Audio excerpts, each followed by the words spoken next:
everyone. Welcome to Significant Thursday. This is Aliyah and we are already live. Thank you for joining us on this Thursday afternoon for the topic for today's discussion, sleep, breathing, and mental health. A few house rules. You can leave your videos on, but please mute your mics. Right? And if there are any questions, please drop these questions into the chat box and the speakers will take these questions up. As much as we can, we will try and cover your questions because thank you for all the questions that have already poured in till now. So in about a minute, we will kick off the session. So meanwhile, if you need to get a cup of coffee or something, grab one, come back to the screen and we're ready to go. Welcoming our friends from Nepal. We have people in from Singapore and also from Indonesia. So while we wait for the rest, let's give it another 30 seconds and off we go.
Hi everyone, good afternoon. We're back again and we're going to kick this off live. It's 3:05. I'm Aliyah joining you this Thursday and with me are two very special guests. Both are specialists and I will read their bio for you in a while.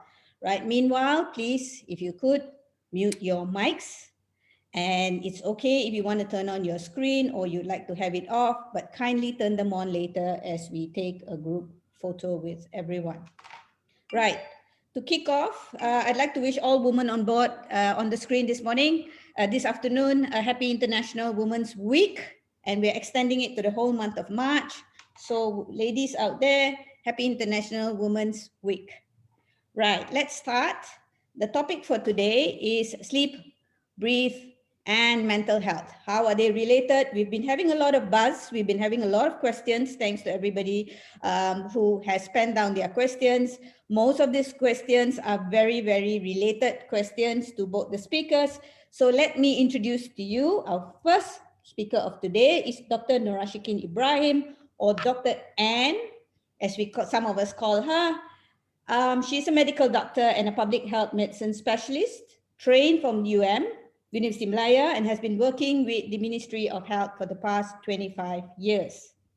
The past 16 years as the head of mental health, substance abuse, and violence injury prevention, disease control division, and she has been actively involved in mental health. Now, her areas of expertise are in mental health promotion, services, psychosocial support disaster, and suicide prevention, where she was meticulously trained in Japan and Australia. Reading a profile, I'll tell you this. When there's a disaster or crisis in Malaysia, Dr. Anne comes alive as the head coordinator, the trainer, and the mentor for mental health and Psychosocial Support Services of Ministry of Health and NGOs involved.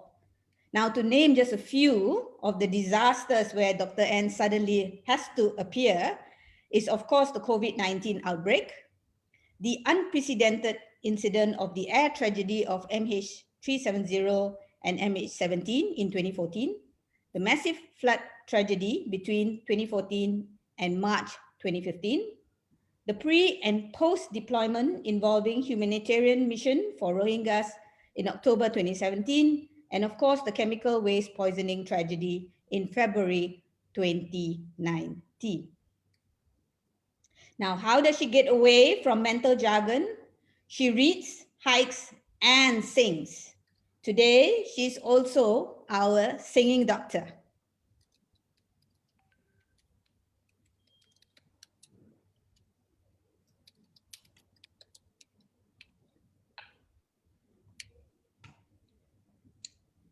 Thank you, Dato, for the kind introduction. You're most welcome. Thank you for joining us, Dr. N, this evening. I know you're extremely, extremely busy, but thank you for joining us. Right. Back tag, please notice your screen. Yes, thank you. Right, Dr. Jivanan is an ENT surgeon based in Pantai Hospital, Kuala Lumpur, who has a keen interest in sinonasal disorders and sleep breathing disorders. He has established a holistic integrative approach in management of these conditions by integration of related specialties. He's a keen advocate of creating public awareness on the importance of sleep and breathing, and is a regular speaker at both local and international events.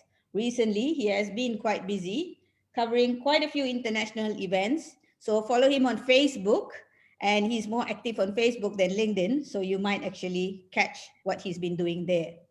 Now, to complement Dr. Anne with her singing, Dr. Jivanan is a musician who loves classical music and concerts. Besides reading and traveling, guess what? He assembles planes. So there you go. You have a little bit of background from both our speakers. So to kick this afternoon off, as usual, ladies first. So I'm going to start with you, Dr. Anne.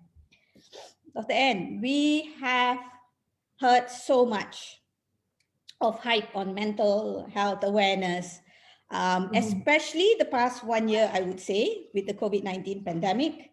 Tell us a little bit of what's going on behind the scenes, right? Who actually is trying to get all this help? Are they students? Are they adults? What's the ministry been up to? Do you have something to share with us on how busy I know you've been, and I know the entire ministry has been very, very busy, but the topic of mental health has suddenly been very, very popular the past, I would say, 9 months to a year. Yes. So can you share with us something that's been happening behind the scenes? Thank you. Okay, thank you, Dato. Maybe as a start, Alhamdulillah, thank you very much for the invitation. Okay, I think mental health for this past 1 year, suddenly booms and suddenly becomes the main topic of interest of everyone. And I think when we actually started to know about the COVID pandemic, initially started with the incidences of COVID-19, I think as early as December 2019. So we were sort of, this thing is coming again, like when we actually faced our tragedy in 2014 and 15.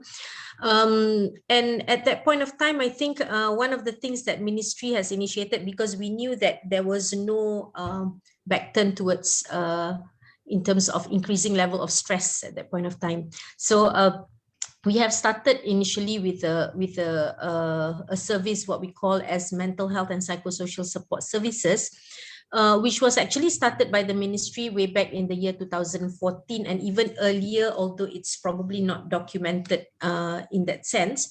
But we started with a setting up of the helpline, because we know that a lot of organizations do have helplines. For example, like the popular ones like Befrienders, and there are some other NGOs who are doing it. But I think people are also looking at the ministry, what are we doing? So we started off with the hotline, helpline, especially and it was going on like almost every day, and operated by our counseling officers and also the experts in mental health, including myself and a few others here in the headquarters. And we managed to collaborate with one of the biggest NGOs, which is Mercy. And we've got other counselors from other ministries coming on to help us, especially over the weekend. So I think that was one of the things that we started in the ministry, knowing that the demands of mental health support, not just care, but support is there. So what is happening at the ground initially, it started off with the helpline, and then after that, we noticed that people are going into the hospitals because of the COVID-19 being diagnosed and things like that. So there were teams being set up at the district level, at the state level, and also at the hospital. So hospital-wise, it's being coordinated by our psychiatrists in the psychiatric department, plus the counselors in the psychology department. Then this team moves into not just the hospital, and then there comes in where the collaboration comes in with where you have MAEPS in Serdang. Yeah, initially started with MAEPS 1.0. So we collaborated again with other agencies. So one of the most important thing, I think, in the aspects of mental health care and support is definitely we can't do it alone. So this is something that we saw that a huge collaboration and coordination is basically of most important, because to coordinate is not that simple, because we need to get engagement. And of course, on the other hand, our sector, my sector, which is the mental health and violence, injury and substance abuse, we were also being faced with other things that we have to put our feet into, also part of the COVID task force. So there comes in things like people are calling, as you said just now. I'm just going to summarize it. The calls basically, when we talk about, a lot of people are asking, what is happening to our mental burden, in the sense that is the mental illness increasing? I would say that the service at the hospital is going as it is, but of course there's slight disruption because people are not coming to the hospital. They're staying at home. Consultation is being done through virtual and also probably through phone calls. But the mental health related issues are the ones that we see, because during that MCO period, people cannot come out, of the house, and people have to stay in. And of course, when staying in, of course, one of the things that the gadgets that people are holding is basically the handphones, the tablets, and people are always online, on the move, in social media. So that is also part of the escalating stress. So, and one of the things that I think more than probably 50% who actually call us states that they are not able to sleep well, so of course, because some of them spend their time in house, doing exercises, because you can't go out. But the stress of facing family members, usually previously the issues that they face the family members, but not at a regular basis or not at a constant basis, previously, but now they have to adapt. So in terms of what are the things that people face, are basically stress, acute stress, anxiety, worry about their illness, worry about their loved ones. Now I think the trend is the worry about taking the vaccines.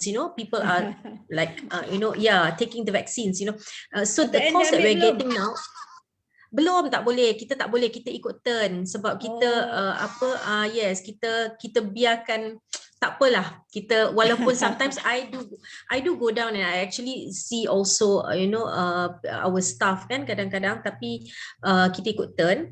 But one of the things yang the change in the daily life too has actually affected people in the terms of anxiety, stress, fear, and even we've got callers who have suicidal behavior, in terms of not just suicidal idea, but at the point where they are calling us, they are actually having this intentions of suicide attempt.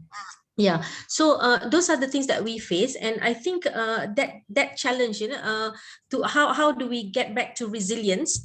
And one of the thing, people get panic, so it's important that the technique of breathing, the way you breathe properly, and how can you get good sleep, because to tell you the truth, I don't even get sleep at all nowadays sometimes, so how do you manage so that you can keep up to this kind of happy face at least, so these are the challenges that Malaysians are facing, and coming to resilience, that means you are coming back, to adapt in these new norms. So that is the most important, I think, family relationship and things like that. So I would say that in this pandemic, one of the most important mental health issues that people are facing is anxiety and also early warning signs of depression, probably because of a lot of social factors like job loss, and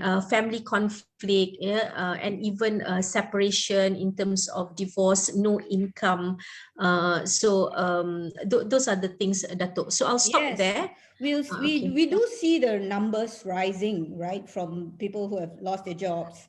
And I think you very gladly put it, which is going towards Dr. Jivanan's next question, whereby you said that you have anxiety and stress, and leading even to depression or even suicidal thoughts.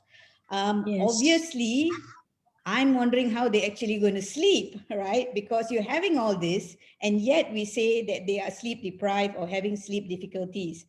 So yeah, so then therefore I throw this question off to Dr. Jivanan. Dr. Jivanan, thank you for being with us on Significant Thursday, and welcome. And of course, the topic today has brought in heaps of questions. I've sent some of the questions to you. Now, before we even address that question, I'd like to ask, based on the fact that everyone was going a little bit excited that you have first time you're getting an ENT specialist like you on board, and on our Zoom session. So tell us something that's related, which we take for granted when we talk about sleeping, breathing, that's related to what you do and the patients that you see. And what do we take for granted? What do we not see that you have seen and you'd like to share with us with relations to your, any of the interesting cases? Probably that will be a good opening for you.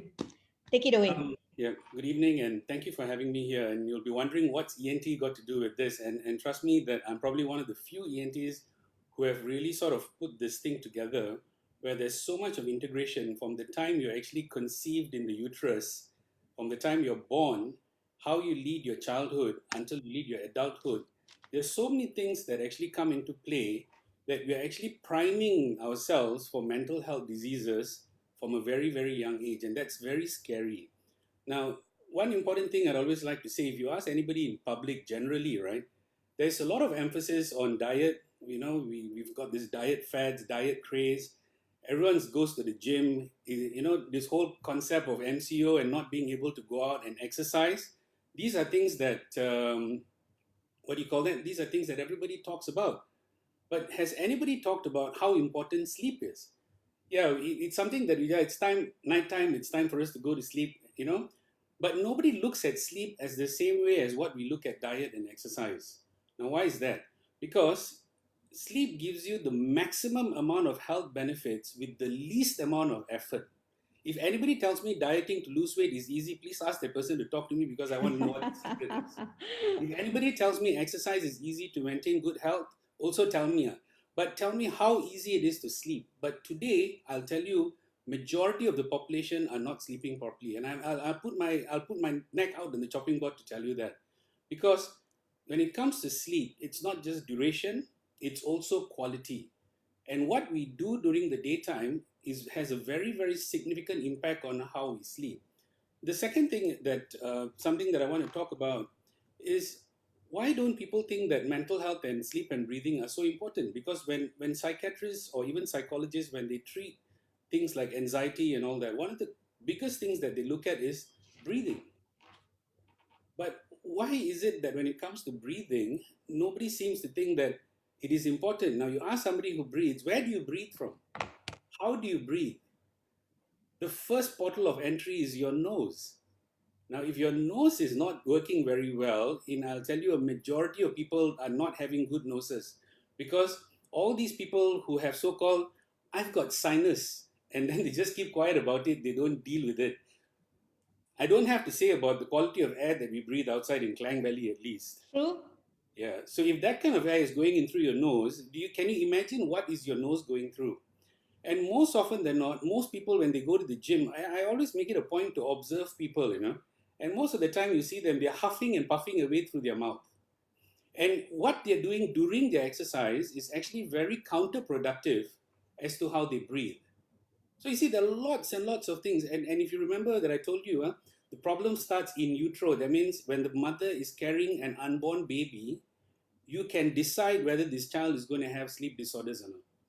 Why do we say that? Because there's scientific literature to actually say now that maternal stress is one of the leading causes of sleeping disorders in children, which goes on to adolescence. So how many of y'all have had kids or friends of kids, these kids, parents who tell you that my kid just doesn't go to sleep for no reason? And why? Because a lot of these young mothers today, when they are working during pregnancy, they are going through a lot of stress, they are sleep deprived, they get very poor sleep for other reasons as well. They get what we call as pregnancy-related breathing disorders. They're all mouth breathers. When they already have nasal issues, even before they become pregnant, all these has an influence on breathing. So when these children are born, there's a lot of, in the brain, the connections within the brain, these things are all not well developed. And this actually contributes to breathing issues. And there's a lot of literature now that is coming up on this, which is very, very interesting. And then subsequently, we look at how you're born, how you're weaned off, how your jaw develops, how your skull develops. So imagine if you're breathing, see, air doesn't just get to the lung by itself, it has to go through the nose. And now, if you have a very small skull, of course, breathing through a 1-lane street versus a 4-lane highway is very different. So when you have breathing through a 1-lane, you're compromised and you tend to use your mouth to breathe. And we see a lot of problems going around mouth to breathe. And before I finish, you asked me to give you a few examples of the cases. Yes, please. Now, I can tell you that most of my adult patients I see have got mental health issues, but they don't even realize it. They have things like anxiety, they have things like depression, and it's very early depression. If you don't look for it, you will not pick it up. And then all these things, like because they're overthinking, they can't fall asleep, they've got sleep fragmentation, so they don't get good restful sleep. And all these things have got a lot of things that lead them to it. So I've had a few patients of mine which were actually referred by the psychiatrist, because I have a very good psychiatrist on board. And when we trace all these patients, when we trace all their problems, you can actually see the problem actually starts from childhood. I've got 2 patients like that.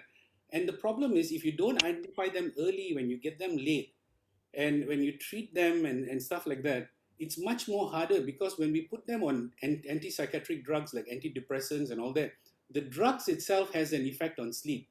They have an effect on sleep stages. So when we try and correct things, it becomes all the more challenging, because you Doc, see, yeah. I need to ask you, I need to hold that thought, because there's something that crossed my mind that I need to ask you. You actually mentioned from the fetus, right? I mean, Yeah. basically when the mom is carrying the baby, right? And then we have them as kids. At what point, or how do parents actually know when the kid is 5 years old and 7 years old and 8 years old? That's Because late. sorry? That's late. That's late. So Yeah. when do they know, and what kind of signs do they look out for? Because Okay, you do say that when you reach adult, it is very, very difficult, and I'm sure it is, right? So if you could just give maybe, what are the signs or symptoms that the parents can look out for if they are having little kids? Okay, first of all, I'll talk about prevention. One of the most important things in ensuring good breathing is actually ensuring good jaw development to get good space. The number one important thing is breastfeeding. Okay? When I say breastfeeding, don't express breast milk and introduce bottle milk early. That means strictly no bottle feeding at least until the age of 6 months. And then avoid prolonged bottle feeding. No thumb sucking, no pacifier. If they're thumb sucking, that means there's something wrong with the circuit. So that's number one. Number two, what are the symptoms to look out for? Now, the problem with breathing problems in children, all the symptoms are not related to breathing. They have hyperactivity, they cannot focus, short attention span, bedwetting, sleep grinding. That means they grind their teeth. All these funny, they suck their tongue, or they keep what do you call that, playing with their lips. Yep. All these are indications that tell you that something is not right. And then they tend to move a lot in their sleep. They call them the helicopter kids. They move 360 degrees all over the bed, bedwetting. So all these are signs that we look for. And if you have allergies, okay, now the problem with allergies is when we talk about allergies from the medical perspective, we look at it from a very different perspective, whereas patient understanding and awareness is very poor. So I tend to use this term atopy when I talk to parents, because when we say allergies, the things that comes to patients' mind is I eat something wrong, I get rashes. No. Correct. It's actually a much more systemic disease. It starts very, very young. It is genetic. There is a genetic predisposition, and it's also influenced by a lot of environmental factors. So the problem is, even a skin problem like atopic dermatitis, these are all atopy-driven disease. That means you have a hyperactive or a hyper-functioning immune system. So when you have atopic dermatitis or eczema, that itself can trigger mouth breathing. The fact is, mouth breathing is the single most important symptom that you need to look out for, that is the harbinger for all these problems that I spoke about. That means they are not breathing physiologically. When we say breathing physiologically, you must be breathing through your nose with your lips sealed and with your tongue against your palate. Okay, everyone remember that. Okay, Doctor, I think you got to repeat that. How are you supposed to breathe? See, when you through breathe, your nose? no, you don't breathe through your nose. Every... Wait, hang on. The primary breathing of respiration is your diaphragm. So your diaphragm moves down, your chest wall expands, and air actually moves in from your nose into your lungs. Okay. Your mouth has got nowhere in this. Okay. All right? But what is very important is for you to create that seal where air moves from the nose to the lung, the lips has to be sealed and the tongue has to be sitting against the roof of the palate. That is the physiological position of natural breathing. So this should not be forced. This must be natural. So I can see quite a few people going and trying. So good luck, guys. But that's how the doctor says that you should breathe. So maybe that's something that can this be practiced?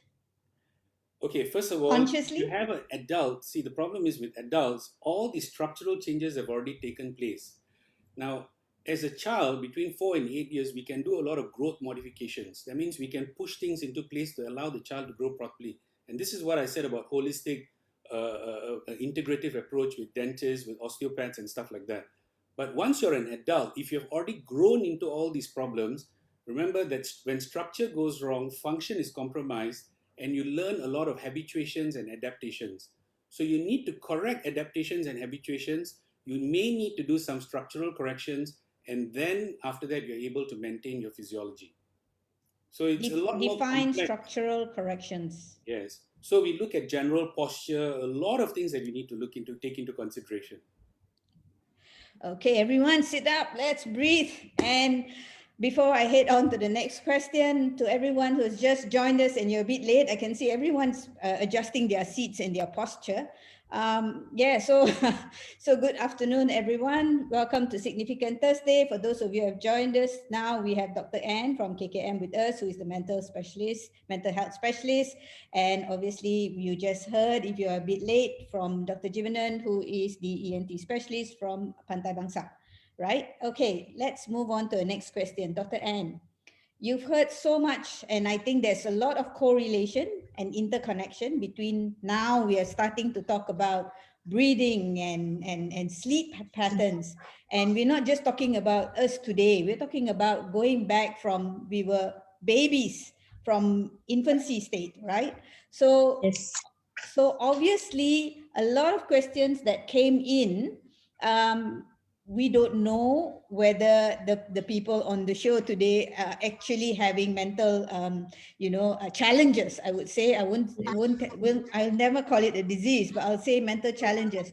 But obviously, we all know of somebody or people around us who are having these mental challenges, right? So what do you suggest that people do? Because lots of them have asked questions like, what do we do? Or some of the exercises probably are related to both. So there are also questions like, does yoga help? Does yoga help me to release stress, tension, anxiety, depression? And does yoga also help me breathe better, go to bed, sleep longer? So tell me, what can we all do to have better mental health awareness and also resilience, actually? Yeah. Okay, thank you, Dato. Basically, I think we can. There is no one single way of to manage or to actually improve in terms of our mental health. Because when you talk about prevention, we know that the commonest mental illness, yeah, is basically depression.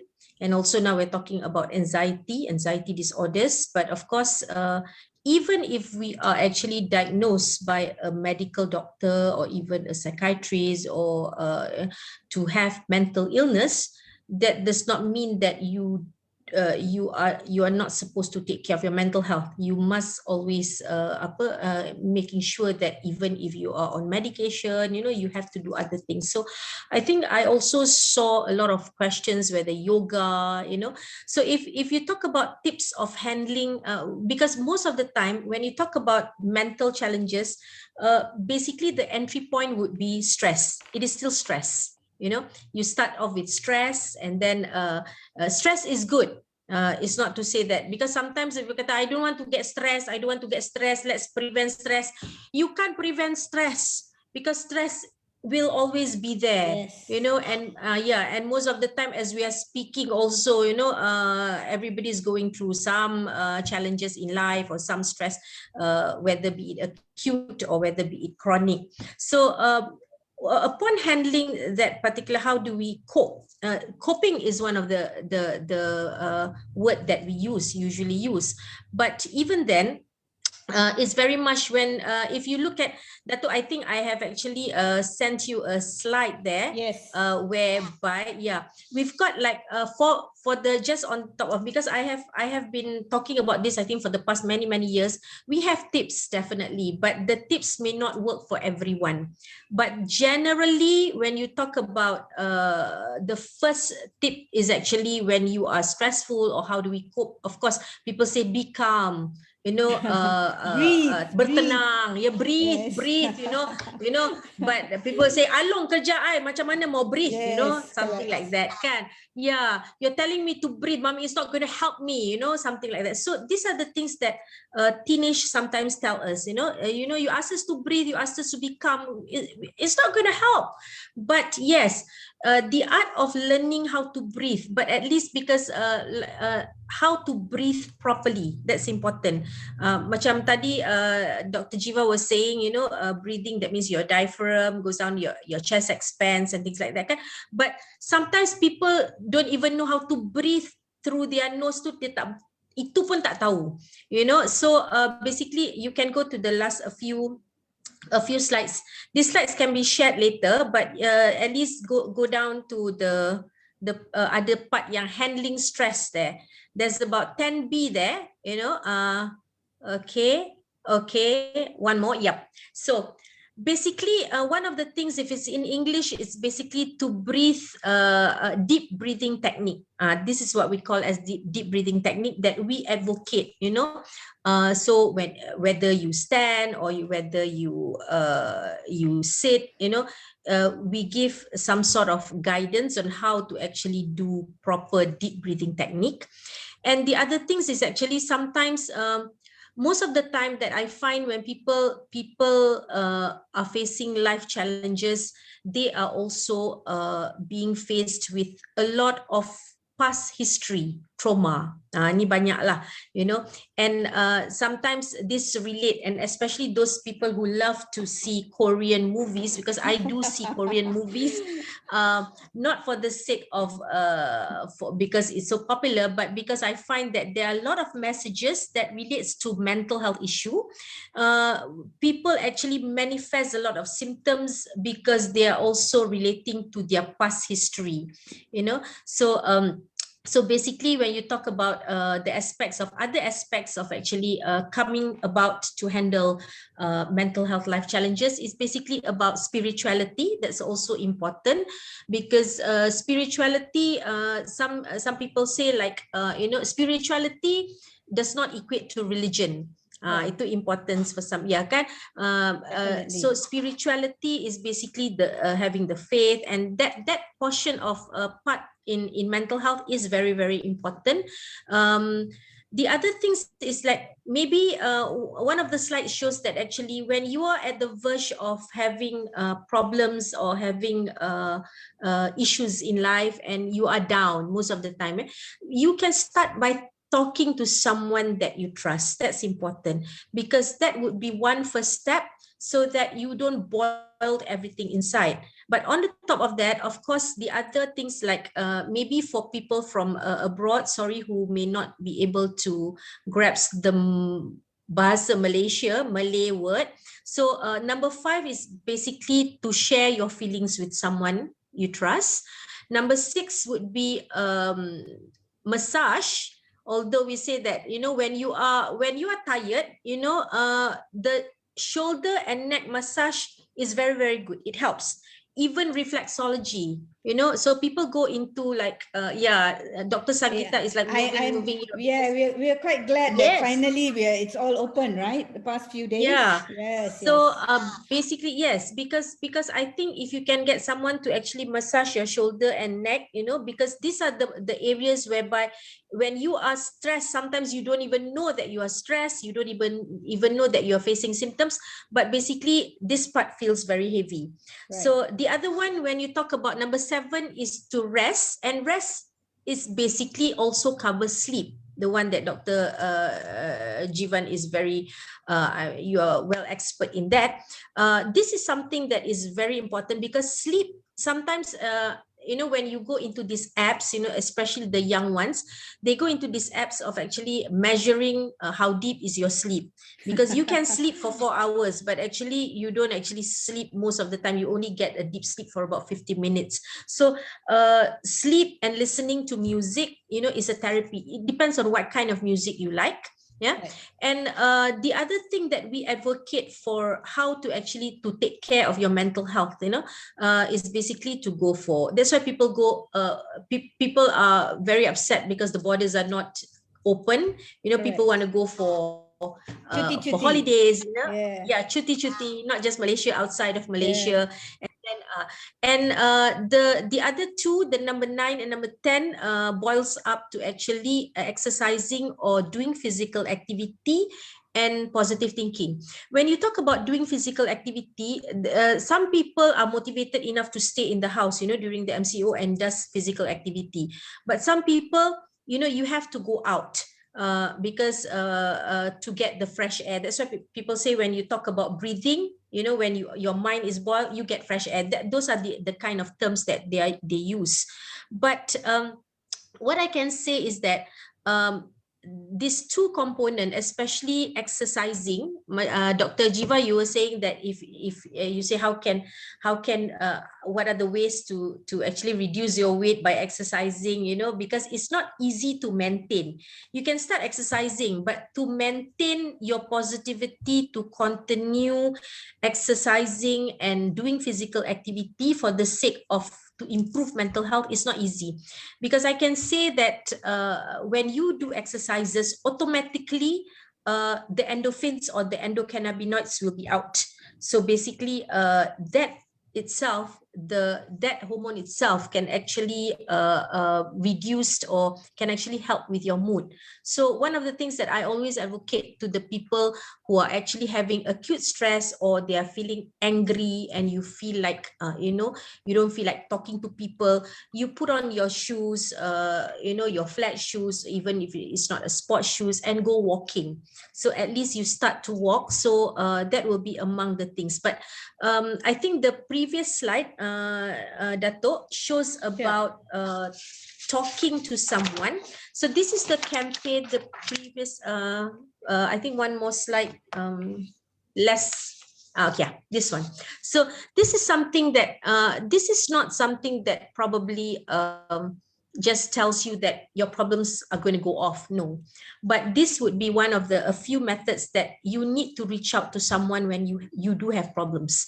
So because most of the time, when people faces mental health issues, it's related to a lot of social issues.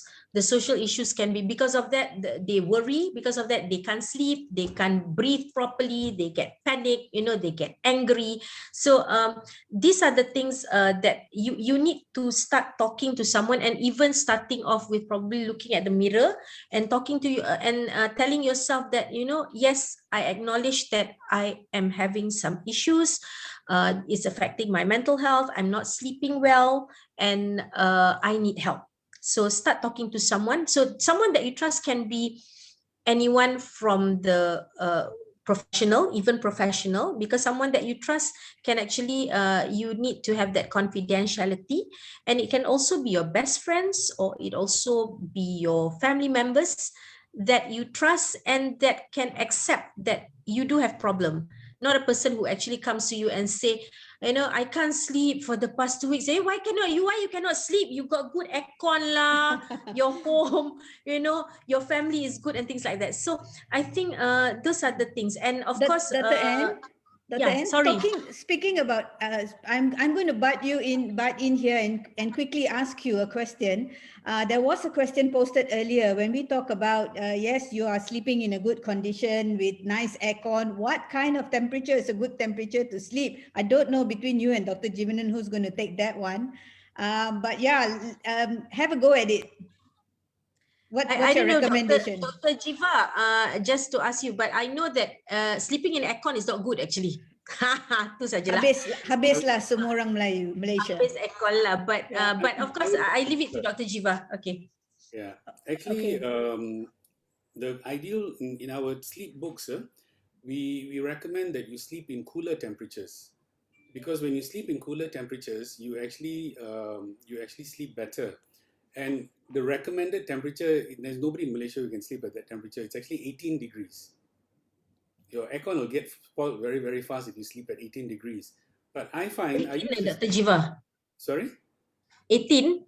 18, yes. 18 degrees Celsius. Yeah, but a caveat here, you must understand that most of these studies are coming from European countries. So okay. it's very, very different, because there's no local data. But I find, I used to sleep at 23 with an aircon, but now I find I sleep much better at 21. Oh. Okay, so the cooler the temperature, it's much better, number one. Number two, why aircon is better than a fan? Because number one, you know that the environment in Malaysia is very simple. We're very dusty. Okay, when we're very dusty, we circulate dust when there's aircon. With fan. So a lot of allergy patients who've got allergic rhinitis, when I say allergic rhinitis, the patients who have early morning sneezing, running nose and all that, which people don't take seriously, because when you have that very young, you need to treat the disease and not the symptoms. So one of the things is they have a lot of nasal congestion at night as children, and that's the reason why these children, when they sleep with their mouth open, they drool, they tend to move a lot, they're always shifting to find a good position to sleep. Some of them have dreams, night terrors. Even the worst ones can even have associated REM sleep behavior disorders. They have sleepwalking, and they've got very vivid dreams and even night terrors. So a lot of there's so much of integration between all these things that we don't even understand many of the aspects of what is actually going on. So when it comes to allergy and all, to me, aircon. But the only downside of aircon is it dries. So you get very dry nose and all that. So some of the things that we do, So you can either put a pail of water or a wet towel or something to actually increase the moisture in the room. But definitely, I will go with aircon. There's no way. When there's no electricity, I cannot sleep at all. Dr. Jiva, sorry. Go ahead, go Maybe ahead. maybe on my part, because I think especially I have dealt with a lot of individuals who have eczema and dry skin. So aircon, most of the doctors advise that aircon, it depends, I suppose, but room temperature. But for people, I think, who's suffering from maybe arthritis, because some people do have this, not to say allergy, but they tend to have these problems of wetting their bed sometimes because it's too cold and things like that. So I suppose the temperature, because there's no Itu minum banyak air lah sebelum tidur, minum Dok. banyak air. Ada Betul. orang ada weak bladder, Right, Dato, true. so Okay. so basically, and also part of stress lah. I can, but I think if we can actually for the temperature that is comfortable to a particular person, I think that should be all right. I just came across a few, Dato, just for the fast ni kan. Somebody was saying that what is the apa ni, ada kata eating. Yeah, when I'm stressed, I always eat a lot, they say. Yeah, I was going to You ask know? the two of you that Okay. question. Yeah.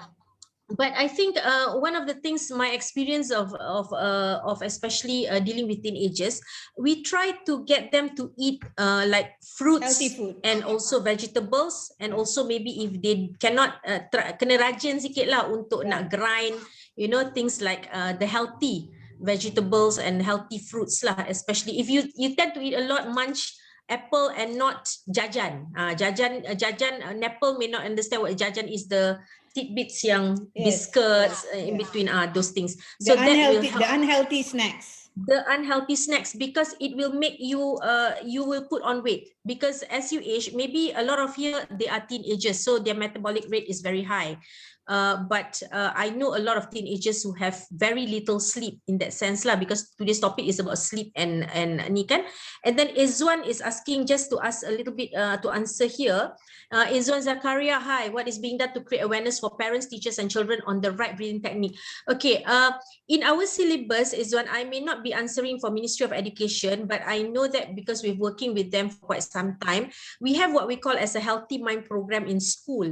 So every school, especially the secondary schools, they have screening, and they have what we call as the healthy mind program, whereby they are being screened, and the counselors will actually be able to detect those who have stress, depression or anxiety at an early stage.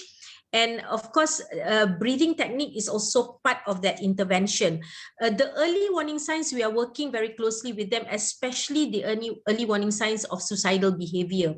Early warning signs of depression, teachers should be able to detect, because one of the things I think people have already come into terms about addressing, or in fact detecting early.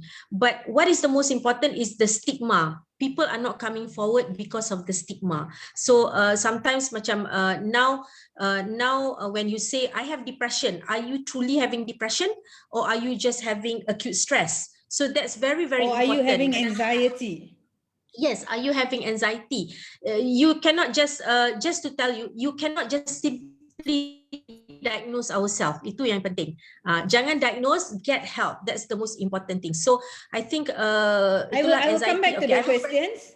All right, okay, fine. I'll stop there. I'll come back to the questions, because we have to take a break soon to make some announcements. But just before I go to the break, I would like to, I think when we talked about this healthy snacks and unhealthy snacks, I think it's not about knowing what's healthy and unhealthy. I think we all know what's healthy snacks and what's unhealthy snacks.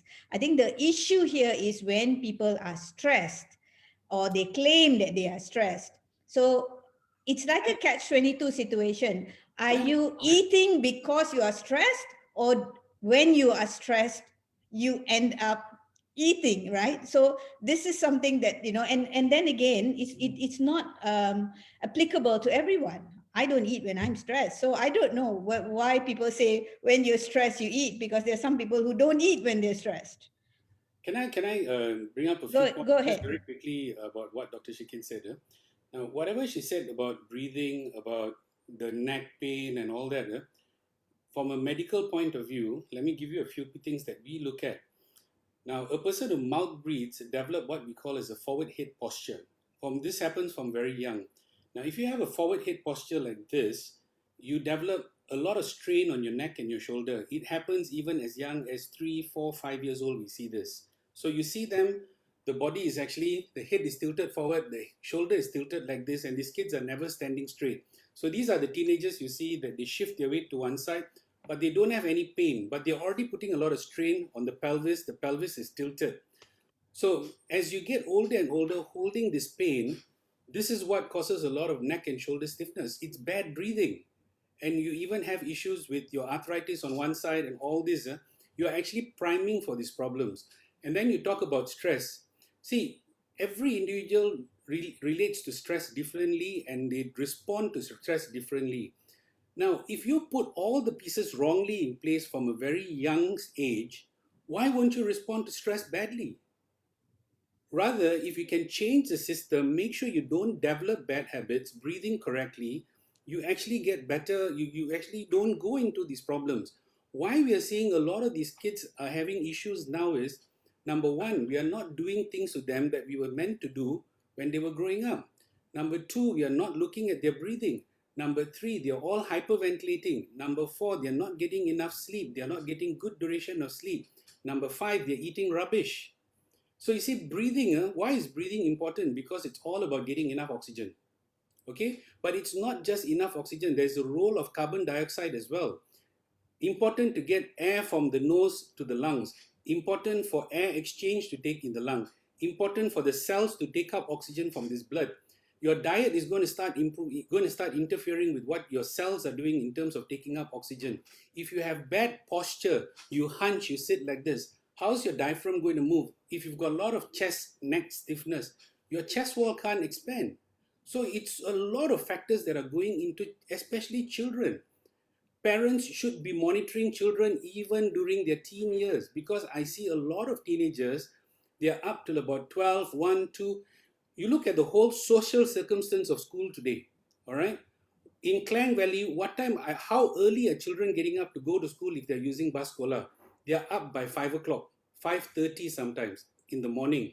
School starts very early. There are already studies which are showing later school hours are much more efficient and much better for school children. Okay? And then they're overloaded with work. When they come back, you want to take them out for exercise, you want to get them out, they're just overloaded with work. School system, something is wrong somewhere, because all these kids are going for tuition, extracurricular activities. There's this tiger mom concept where they have to learn everything and anything. Don't forget the heavy bag. Huh? Don't forget the heavy school bag. Yes, correct. The heavy school bag. Correct. They're all hunched. It's very scary when I see these kids walking to my clinic. The moment they walk in, I can just already blindly diagnose them that they've got an airway issue just by looking at their posture. So there's something seriously wrong. To me, looking at the young kids today, in another 20, 30 years' time, mental health is going to be a huge problem. And we're already seeing this. Because the young adults today, we never used to hear about road rage. We never used to hear about all these kind of, stress and all, kids having suicidal thoughts, teenagers having suicidal thoughts. This is all something new. Something has changed very, very significantly. And to tell you the truth, we in Asia are higher prone for sleep breathing disorders purely by virtue of the skull. We have very small skulls. I can go into racial differences. It's very bad in Indians and Chinese for very obvious reasons. And then if you look at breastfeeding practices from before, they don't breastfeed. The Chinese don't like to breastfeed. Only now the younger generation, they do, and they're overemphasizing this. But then mothers go back to work very early, so they're forced to express breast milk, and then they send children to nannies, so bottle feeding, all these things are coming. There's so many things going wrong, So, you really have to take a step back. The problem with medicine today is we are so focused in our whole areas. Everybody looks at mental health, but nobody sees beyond. I'm looking at patients with low backache and I can trace it from childhood breathing problems. You see, we have to take a step back and we have to look at the big picture. And this is coming from a guy who looks into small holes, which is really something not right. Yes, as the ENT specialist, isn't it? Yeah. Okay, right. I do see a lot of comments and chats in the chat boxes, and Yeah. obviously, Dr. N has taken the liberty to answer, which I was going to say actually to Sarveshwaran. Yes, you do need to see Yeah. someone. I think she just mentioned, please don't self-diagnose, and I think Dr. Yeah. Jivanan has also given you some answer just now to Azizi, I think. Doc, before we take a Maybe to Sarveshwaran, you can get hold of us so that we can help link you to somewhere that you can go to assess you further. You can actually do that, because if you want to know that you have signs of depression. Yeah. Just I think somebody was saying ni apa tu just now Dr. Jiva, just to add to what you were saying, mental health is going to be a problem soon. It's already a problem, Dr. Jiva, now. bigger It's already, problem. yeah, it's a bigger problem now, because I think it's the way of how as compared to before, our youngsters are playing outdoor games, but now everything is actually going indoor. In fact, I think just to share, there is an organization who's going to conduct a huge esports event, which is actually gaming, and I think the concern of ministry is that, while we are getting excellence, people or youngsters who are actually moving forward with these esports, we would also want to actually say that you need to actually make sure that it does not affect the times, it is not being influenced by your time screen when you actually see, when you play, how many hours are you playing, how many hours Right. are you on the screen and things like that. That is also one of the things that we are looking into. So just now, I think just to answer, just to cap short, maybe I did not go into the signs of depression. If you suspect that you have loss of motivation, yes, everybody's sad, everybody tends to lose motivation sometimes, Yeah.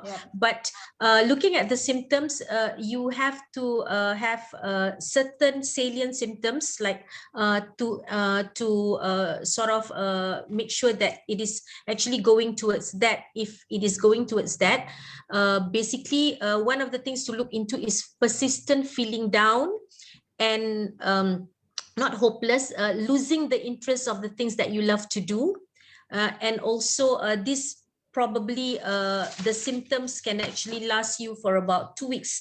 So whether persistently sad, anxious, or even having low mood, like losing motivation, but Right. if it is more than 2 weeks, it warrants. But sometimes I say don't wait for 2 weeks, because Okay. sometimes if it keeps on going there, for at least 1 week plus, you should get help.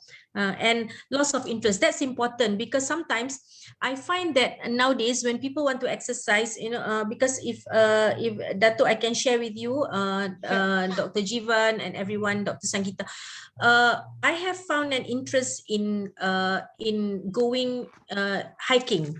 That is one of my new activities to combat with stress management. So basically, for some other people, it may be a different things that you like. So basically, if you find that you have lost interest in certain things that you used to do and you love, so that is a warning sign already. So that should warrant us to get help. Okay, all right. Okay. So Right. a lot of questions for you, Yeah. Dr. Jiva, for sleep. Yes. Okay, all right. Unfortunately, we need to hold for a while because there's some announcements that I need to do. But just before that, everyone, please, okay, Dr. Jivanan is looking. Once the screen goes off, he can see everybody, especially some of us who's on screen. So please adjust your posture, sit straight, breathe.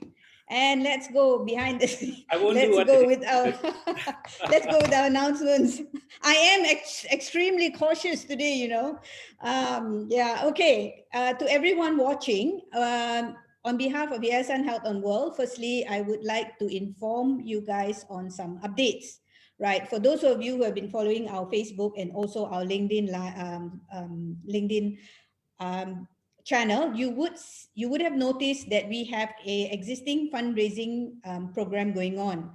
This is about this guy on your left who has pledged to go bald if Yayasan raises 5,000 ringgit via him. So basically, he has put out a bet that if he manages to raise 5,000 ringgit for Yayasan Health on World, or the Health on World Foundation, then he will be going bald. Now, the deadline is next Monday, where they announce, which is 15th of March, and then everyone will know what's going to happen. So currently, we are at 4,020 ringgit, or around there, this morning.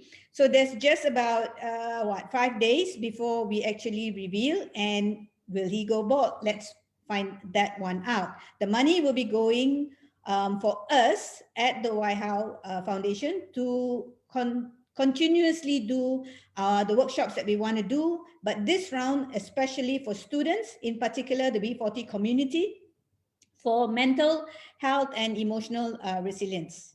Right, can I have the next one, please? Right, just about 2 weeks ago or 10 days ago, a group of 20 coaches, they are actually in the training industry, were trained and they have coaching background. They are not addressing mental issues, but what they have done is they have set up the psychosocial support. The number is there on the screen where you can call them 10 a.m. to 6 p.m. daily to speak to these coaches. You do not need to pay them. You only need to make a donation to Yayasan Health on World. The public bank account number is there, or you can reach out to help@𝐒𝐢𝐠𝐧𝐢𝐟𝐢𝐜.org. Basically, they speak to you and give you the boost, especially if you are feeling down or you are stressed or anxious. And this goes out mostly to the professionals as well as students who are waiting to go onto the job market, who have not found something to do, or people who have lost their jobs. And you just need a little bit of motivation. These 20 coaches will actually help you and speak to you. And should you need further medical advice, they will know where to channel you to get the support that you need. Now, save the date, 21st, 22nd May 2021. 𝐒𝐢𝐠𝐬𝐝 is organizing the experiential conference. The theme for this year is mental and emotional endurance in a borderless world. So we will keep updating you. This is just so that you can save the date, 21st and 22nd of May 2021. Now, as soon as we have more strategic partners coming in and more sponsors coming in, we will be updating you soon. So please look out for more announcements on our LinkedIn, Facebook, and all our other social media. Again, if you need some info, please email us at info@𝐒𝐢𝐠𝐬𝐝.org. Now, we do have counseling and support services. This is also to add on to what Dr. Ann was saying and how she had mentioned just now that she was working with some NGOs. 𝐒𝐢𝐠𝐬𝐝 has gladly stepped in to assist, right? So we are providing counseling and support services, and there is a line there, a number there that Dr. Sangeeta will put the number into your chat box, but you can email to book your session again at help@𝐒𝐢𝐠𝐬𝐝.org, right? So, and in the event we are unable to help you, or this is basically a more advanced stage that has come to us, we will refer you to Dr. Ann and her team, or the rest of the people out there who are the experts in this area to handle such cases. Okay. Now that I've caught my breath, let's get back to it. Dr. Jivanan, question for you. There is a question that popped up last week and again this morning. We're talking about people with high blood pressure. We're talking about people with diabetic. We're also talking about sleep apnea and the rest of the illnesses, or whatever you want to call it, sicknesses. And is this related in any sense, or is it the cause, or do we have a relation now that if you're having breathing difficulties, if you're having sleep disorders, and this would lead to high blood pressure, which I would think so. I don't know. Please go ahead with that. And also, what about people who are diabetic? I think that was a question there. And before you answer, for all those of you who have tuned in and you are watching us right now, you will notice that we have extended the time from 4 o'clock to 4:05. Now, should you want the two speakers back again, please put it into the chat box and we'll make arrangements for them to come back again, as your questions cannot all be answered today, obviously. Yeah. So thank you, Dr. Jivanan, over to you. Okay, first of all, you mentioned sleep apnea, but Yes. okay, this is my personal opinion. The problem is when you have sleep apnea, it's like diagnosing end-stage cancer. Okay, you have lived your life of basically an entire life of depriving yourself of oxygen, little by little by little, and then right at the end when you have sleep apnea, and that's when people realize they have to deal with something. So when you talk about sleep apnea, what it basically is defined as is either complete or partial obstruction of the upper airway lasting 10 seconds or more in a total sleep time. Okay, so anything more than 5, we call it mild. Anything more than 15, it's moderate. Anything more than 30, it's severe. We look at something called the apnea hypopnea index. So this is very, very specific. But if you look at snoring, right, many people take snoring for granted. Now, I'm biased because this is my area of specialty. But when I look at snoring, right, for me, what chest pain is to a cardiologist, for me, snoring is to breathing. Because snoring is basically an indication that your airway is already partially obstructed. Now, if you look at all our sleep apneic patients, they go through a whole sort of spectrum of snoring. So many of you with partners who snore realize that when you first married them, they don't snore. And then they snore when they're very tired or they have a couple of drinks. Then they snore when they lie flat, you push them to the side, they stop snoring. Then after a few more years, you push them in any position, they are still going to be snoring. Then after a while, you give up, you either move out of the room or you just bear with it, or sometimes even the snoring is so loud that you can hear them outside the room. And subsequently, they get snoring with intermittent pauses, which is sleep apnea. So the problem actually starts way younger. We now look at it as a breathing disorder that progresses over the years from childhood to adulthood into breathing. So now let's talk about all these other problems. You talked about high blood pressure, diabetes, and all that, Yes. right? Now, I always like to give this analogy. When you buy a car, okay, we always worry about the engine because that's the most important part of the car, correct? Yes. If your engine makes any noise, you'll take it straight away to the mechanic. Now, that's the heart and the cardiologist. The moment you get chest pain, you are at the cardiologist's office asking your heart to be checked with an echo or a ECG or a cardiogram or an angio, whatever. But does anybody think about petrol? If you don't pour petrol, your engine is not going to run. Does anybody think about breathing? So I always tell my patients when you come and tell me, oh, I just snore only when I'm tired. So I said, would you come and tell me that I get chest pain only when I'm tired and not do anything about it?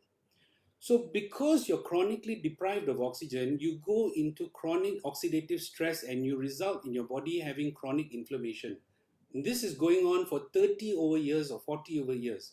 So ultimately, when you come to us, when you're already depriving yourself of oxygen, your heart is already taking a lot of stress. But as you get older, these compensatory mechanisms are not going to hold you very well. And over the years, the strain becomes more, your vessels become narrower, your blood becomes thicker, your heart is now straining even more. So what do? You end up getting high blood pressure. So as usual, doctors are famous for this. We are very, very good. I always relate our medicine. We are very good firefighters. We see problems, we want to put out the fire. But nobody asks why the fire started in the first place. Talking about diabetes and you talked about food craving, very Yes. simple reason. When you are chronically again oxygen deprived, there's actually a role, there's a switch in hormones. There's something called leptin and peptin in your body, which reacts to chronic oxidative stress or chronic hypoxia. There's a reversal. One actually stimulates your appetite, one actually decreases your appetite. So when that reverses, you get a lot of food cravings. So a lot of our sleep apneics, they wake up at 4 o'clock in the morning and they carb crave. They crave for sugars. So you can tell them all you want about, snack healthy, good. It doesn't work with our patients because that's what craving is. When a pregnant woman craves for something, give her something else and say, you try and eat this, I'll watch and see what happens. The husband will probably get slapped. So it's a chemical driven process. You see, even when we talk about ADHD, ADD in children, right? A lot of these kids, if you look at them sit, they're all sitting hunched like this. When they're watching TV, they're sitting with their mouth open and they've got that dull look on their face because their nose is blocked. 70% of ADD, ADHD patients have got breathing issues, which nobody is looking at because nobody thinks to bring them to ENT. Nobody's looking into their nose, nobody's looking into their jaw. See, dentists and ENT are well positioned to look at this. Because when we look at teeth in children, you look at crowding, you know the space is inadequate. When I can look into the nose, when I can pick up early signs of allergy or anything, we can intervene very, very early. And not just give them cough mixtures and cough syrups and antihistamines, just symptom-based treatment. It doesn't work. You have to look at the big picture. So when you don't breathe properly because of all these things that are happening, you are going to get more and more problems. Sleep apnea is related to high risk of stroke, high risk of heart attack. So, there was a time when we never used to see heart attacks and strokes before 60. Now you're seeing a 27-year-old who runs a marathon one day and next day is found dead. True. So you realize these problems are actually there. And it's becoming earlier and earlier. And so we are seeing the fires, your mental health issues, we are seeing those fires, no doubt about it. But nobody is asking why these fires are becoming more rampant, much higher, much bigger. There is a cause here which we are not addressing. There's so many things. There's so many things that we need to look at. But, even with kids, with pediatricians, they're not looking at all this, which is a point of contention for me because I find that I'm really overworked. Because we really want to get this sorted out very, very early and not just be doing things on a face level. Oh, you're snoring, take out your tonsils. Oh, you're snoring, do surgery. There's no point when your nose is blocked and you learn a habit of mouth breathing by doing surgery and you don't retrain these patients how to breathe. There's absolutely no difference at all. And because you've known people who have gone for these kind of interventions and their problem keeps coming back. So can they, can the people here or the people in general, or even if they are parents here, can they why do people not make an appointment for ENT to see an ENT specialist or people like you until they have a problem with? No, the problem is this is something that it's not a lot of people are aware of because even in the medical field, a lot of ENTs and a lot of dentists are not aware. But mind you, it has been written about 110 years ago. This literature was first written in dental literature in 1907, 1908, 1909. But the problem with medicine is when we got better with technology, when we got better knowledge, we became much more focused. We are doing havoc stuff. I can take out a brain tumor from the nose. We can take out tumors in the brain via the nose, via the ear. We are doing fantastic stuff. Our knowledge about disease has become very, very good. You take diabetes, the amount of new drugs that have come out, we have looked at all this. There's this fantastic treatment that have gone, but we have become very tunnel visioned. We are not taking a step back and looking things in the big picture. And a lot of things about health is actually prevention.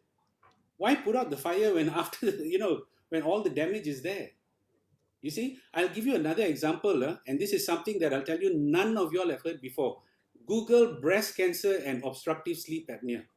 Just Google it. Breast cancer and obstructive sleep apnea. Now, y'all have got a breast cancer month. Y'all are talking so many things about breast cancer. Has anybody talked about sleep apnea and breast cancer? The evidence is there.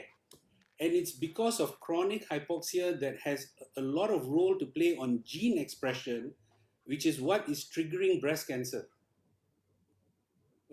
Are you aware of it? Any of the three of you all aware of it? Nope. Welcome to my world. Yeah, I also said nope because I'm quite sure most people are not aware of this. Yeah. Right? Okay. If you don't believe what I'm saying, please ask Uncle Google because a lot of people seem to trust Google more than doctors nowadays. Yes, I'm one of them. I wouldn't say I trust Google more than I trust doctors, but I think everyone's easy way out nowadays is not to go and see the doctor. Yeah. Yes, but you just Google and put in your symptoms and see what comes out. So yes, guilty as charged. Yes, Dr. N? Yeah, no, because I think a lot of society out there is looking for snap answers. Quick Dia nak answers, snap yeah. answers. Everybody wants a quick hits. Yes, That's the dia problem. nak cepat. So contoh, they will ask things like, for example, Dr. Jiva, people will come to you and ask, oh doctor, if I take milk or if I take chamomile tea, can I sleep well? Example, people want that kind of answers. So sometimes it's quite difficult, especially for us doctors, to actually give you a very straight answers. Macam if let's say Dr. Jiva, you were saying about apnea and also Breast cancer, cancer. when you talk to this society, it's like something very deep, is not that easy for people to understand sometimes. Yeah. So I'm just sometimes people want answers, especially when they come to you, especially when I get calls, how can I sleep, how can I get to sleep? There was one question there I was seeing that I get people I just love to sleep. Some people are saying there, Yes, they sleep in. kan, They are. they What kata about they the sleep in. Yeah, Those, yeah. I I've think it got was I've got S1's teenage who question. actually comes and tell me, I don't know what to do, auntie, I just want to sleep. That is my hobby. So I was like, oh my God, okay.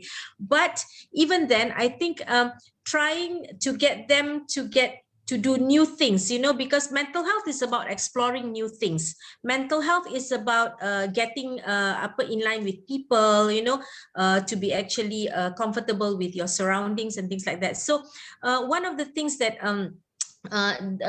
somebody was asking Miss Lashmi, I've actually replied to her, but just to share with the viewers, this is something about stigma and how to actually as parents, can we actually give support? What kind of support can we give to our children? Especially, I think a lot of us young parents nowadays, especially, because you tend to actually be familiar with how your parents parent you. So basically, sometimes we parent, in fact, like I think even I would not say that I'm very young, I'm very old, but I also we have to learn about new ways of parenting, because life now is not as before. Previously, the children, as when we were young kids, or even if our mothers, they will tell you, don't lawan, don't talk back, but now your children tells you, so you have to accept the things, because children, they do have feelings, and of course they don't express their emotions to their parents, because the common things is that they will say, my mother do not understand me, but other mothers may understand me, things like that. So the mother, you become very upset as a mom or as a dad, because your children do not confide in you. But I think one of the things that to reassure that, because in mental health for children and adolescent, what we have is that what we call as the unmet needs. These are things like the basic needs for the children. The basic mental health needs are undivided love. These are the things, you unconditional, maybe not undivided, unconditional love. That is one of the things, because sometimes you get your children or even your sisters, or I don't know, Dr. Jiva, have you if you have your children, Dr. Jiva, I'm sorry, just to ask, whether do they ask you every day, daddy, do you love me? Daddy, do you love me? I go, what kind of questions is this? But that is something they want to hear, because for children, some of them, they are not reassured. So ini yang the new ways of mental health. We probably, as what Dr. Jiva was saying, that nobody asked about why the fire happened, but here in mental health, we cannot sometimes ask, why are you feeling like that? We just have to move on. What can we do to actually help you, these children and adolescents? So these are the things. So sometimes macam they want snap answers. So example, if let's say I will tell them, if let's say for some people who cannot sleep, maybe you can take you have to find ways of how for example, some people take coffee and they go off to sleep. Very simple. Some people, which is orang kata, ya ke, coffee got caffeine, I'll stay up. But some people, they take coffee, they will wake up and they will stay up until the next morning. So I suppose because with coffee, okay, all right, Dr. Jiva, you sorry, so I was one of those who can drink coffee and fall asleep. Okay, but when I started tracking my sleep, I realized that I was not getting REM sleep. Okay, so you can sleep. There are some people who can sleep coffee. I used to get zero REM sleep, And only recently, I stopped taking coffee after 2 o'clock. Before 2 o'clock, I take my coffee. After 2 o'clock, I stop all caffeine. And believe it or not, within a few days, now I'm scoring almost my normal RAM again. And I'm getting I never realized it because I have sleep apnea. There's no doubt. I don't mind opening it. So people don't realize that even alcohol and caffeine, even if you take it, people drink alcohol to fall asleep, but actually they don't sleep. They go into sleep, but they just stay in stage 1 and stage 2. They hardly even go into stage 3 sleep, and they hardly go into REM sleep. So the problem is, yes, they sleep, they wake up, but they don't realize they wake up feeling tired, they wake up feeling sleepy, Yes. difficulty waking up, and because they're doing it day in, day out, they don't realize it because that's their norm until they break the habit, and then they realize, oh, this is different. Then they will realize that they actually don't have good quality. On the other hand, Betul. I'm not married and Right. don't have kids, so So, I have so less Dr. Okay. control. Jiva, I think, sorry, Dato, just to me, I think a lot of people wants to know, basically, sometimes people don't understand what is the difference between REM, mungkin kita faham, but people may not understand. So I suppose it is also to help people who have sleep problems. Maybe you can go into, we are trying at the Ministry of Health, we are trying to work on an apps that can actually, help people to maybe kita beri, we give macam what do you call token or something like to give back to people when they can actually produce good sleep. So that kind of apps, we can actually probably reward them when they have. So this society needs to understand what is the difference between REM, what is the because we may understand, but they may not. So one of the Don't things worry, that don't worry. I'm inviting the two of you to come back to share more. don't worry. Okay. So just a Because short one. obviously there's a lot of questions that we cannot address, and we have also exceeded time, so I do understand. Okay. And my phone is like, Just a last one, Dato. Just want to ask, yes, yes. because there was this, in Japan, a Right. lot of because I was there for quite some time. I find that a lot of the Japanese, they take not to say warm bath, even a cold bath during the night before. Okay. That means and then garam, that means salt. Right. Salt, you can put it inside your bathtub if you have one, or Okay. even rendamkan kaki. That will help. That will help to sleep further.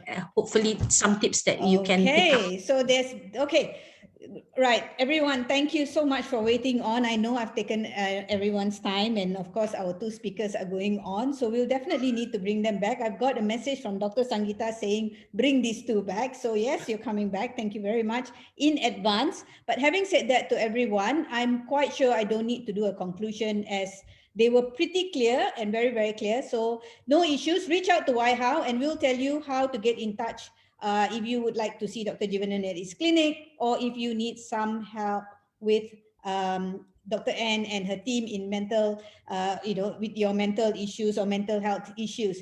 But having said that, do drop us a line. We will be addressing these issues. Some of the questions will be kept for the next session. For those who want your questions answered, then reach out to us and we will get the answers for you, and we will try and track you because we have all your details anyway to answer these questions. Now, last but not least, can you all turn your cameras on so that we can take a group photo and send it off to our speakers as well as for our social media. So please, would you all turn your cameras on? We would appreciate it. I think Dr. Sangeeta is the one taking the photo.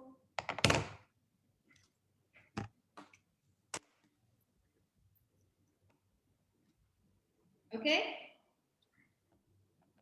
So first page. 1, 2, smile. Okay, continue smiling.